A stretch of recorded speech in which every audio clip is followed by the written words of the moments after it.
If you thought that the box office failure of the Fantastic Beasts movie signaled the end of the Wizarding World movie franchise, think again. The boy who lived may live yet again, as rumors are bubbling up suggesting that the Harry Potter movies may be up for a series of reboots. We're gonna dive into those rumors in our video today, and we'll finish up with some fun facts about the movies we already have. First up is Harry Potter being rebooted. According to reports, Warner Bros. Discovery is considering a reboot of the franchise to keep capitalizing on the Harry Potter IP. The last effort didn't go too well. While there's no plan in place for what the reboot should be, in fact, nothing is actively in development at all. What seems to be clear is that this will be a new adaptation of the books. We would have been surprised if they decided to try a sequel after the Fantastic Beasts failure, or even a sequel after the backlash from the Cursed Child. These rumors line up with the overall attitude of the company after the big merger. New CEO David Zaslav has been looking to squeeze every property Warner Bros. Has for profit, especially as he's been running around and cutting the company's costs. It was the new management that hung the future of the Fantastic Beasts franchise on the fate of Fantastic Beasts: The Secrets of Dumbledore, which wound up being the lowest grossing movie of the whole franchise. In November of 2022, Warner Bros. Discovery was no longer considering continuing this franchise. In fact, so disappointing was the performance of that movie that the company was giving the entire IP a rest. It probably doesn't help that J.K. Rowling keeps drawing heat to herself. Perhaps the company is looking to give this franchise a fresh start, with a new adaptation of the books for a new generation of readers. Here's why we think rebooting these movies is a bad idea. Whenever Hollywood tries to reboot a franchise like this, it can't ever quite figure out who the reboot is for. New Harry Potter adaptations can either target fans of the older movies or kids who grow up with the new movies, or whatever format the adaptation takes. For the older fans, Warner Bros. Discovery should realize that there's no way a new take on the franchise could possibly recapture the magic of the originals. Even if the fan base has a few quibbles with the movies, there wasn't anything major that they got wrong. In fact, they actually improved on the books in some ways. A new adaptation could be the total bee's knees, but it'll always pale in comparison to the originals. Meanwhile, kids these days have plenty of franchises to grow up with, besides this one based on book series that started in the 90s. Some parents might have heard what Rowling has been saying lately, and they could be especially unwilling to expose their children to whatever the politics of Harry Potter are. Not that it is a super political story anyway. Is there any point telling Hollywood in 2023 that doing a remake or a reboot is a bad idea though? For what was it worth? The Fantastic Beasts movies were telling a new story, and they featured new revelations about the Harry Potter universe. Warner is definitely going back to its comfort zone this time. Now hear us out. There might be some merit to doing this after all. We can't really blame Warner Bros. Discovery for having the rights to a billion-dollar franchise and wanting to capitalize on it. They're a private company, making profit is their whole thing. But the Fantastic Beasts failure is just one example of why the Wizarding World of Harry Potter is in a really bad place right now. Fans of Harry Potter have opposed basically anything new that has been added to this franchise since the last book came out. Whether it's the backstory on wizard plumbing or it's the Cursed Child, the well looks pretty poisonous. A new series of original movies will be met with extreme skepticism, and they'll also have to reconcile with whatever canon was established in the Fantastic Beasts movies. Rebooting Harry Potter means rebooting the entire franchise. All future content that's created in the Wizarding World could follow from the new Harry Potter movies, leaving the old stuff in the past. Come to think of it, the Harry Potter movies are a pretty open and shut story. They don't invite the sorts of questions that can be answered through spin-offs. A new adaptation could have back doors built into the story that opens up to spin-offs and prequels and stuff like that. And as an added bonus, they could also be developed in a way that avoids giving Rowling too much ownership over the franchise and its future. Moving on, let's reminisce about the previous movies a bit. One thing that's interesting about the Harry Potter movies is the sheer amount of acting ability in the cast. Sure, Daniel Radcliffe, Rupert Grint, and Emma Watson are our boos, but those kids found themselves acting alongside people like the late great Alan Rickman, Gary Oldman, Ralph Fiennes, and so many more. With that kind of acting talent, you can imagine that a lot of the magic of the Harry Potter movies didn't even come from their screenplays. It's not uncommon for the actors and the director to improvise scenes when they're shooting. Sometimes things fall in place in a way that the screenwriter couldn't have predicted when they were writing the script. But when you've got Harry Potter levels of talent, you can achieve movie magic completely off script. With that in mind, let's count down some of our favorite scenes in the Harry Potter movies that were completely improvised. Let's start with the rubber duck. In the second movie, Harry Potter and the Chamber of Secrets, we meet Arthur Weasley, Ron's dad. Arthur is a very lighthearted man who has a lot of curiosity about Muggle knickknacks that don't really exist in the Wizarding World. That's part of the reason why he works in the Misuse of Muggle Artifacts office. During his first encounter with Harry, Arthur is excited to get a wizard's perspective on Muggles, and one of his first questions is,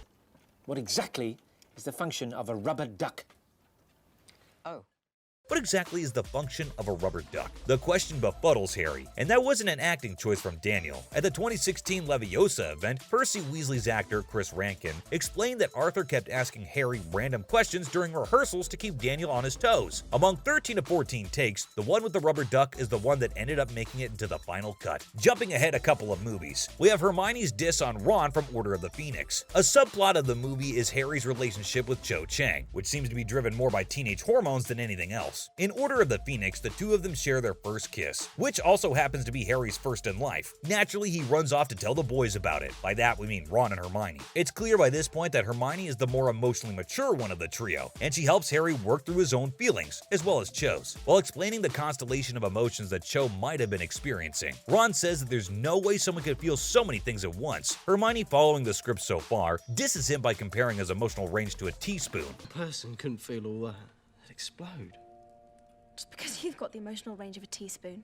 While the scene comes off a little mean-spirited in the book, in the movie, the actor spontaneously burst into laughter at the line. The director liked this version of the scene enough to keep it in the movie. Up next, we have Luna's dance from the Deathly Hallows Part 1. Most fans can agree that we didn't get nearly enough Luna in the books or in the movies. The character appears for the first time in the penultimate movie of the saga and immediately charms everyone in the audience. We also meet Luna's dad, the man with the most impossible to pronounce name in the wizarding world, Xenophilius. These characters play an important role in these movies, but they're still spacey and quirky goofballs. One of their most memorable scenes is one in which Luna and her dad have a weird dance together, doing the so-called Rackspurt dance to an Irish jig.